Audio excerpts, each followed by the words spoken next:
கண்ணபுரம் ஆட விட்டு கட்டளைக்கு வரும் அம்மா வெற்றியில் கலந்ததுன்னு வெளியே போய் நின்றுடாத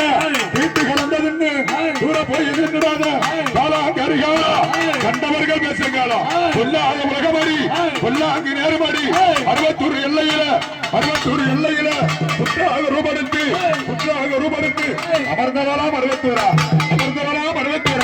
யாருங்க அழைக்கிறோம் யாரு மருவத்தூரர் அழைக்கிறோம் சிற்றிய அறிவிக்கு எட்டிய வாரிதானே ஒப்புகளை பாட போறோம்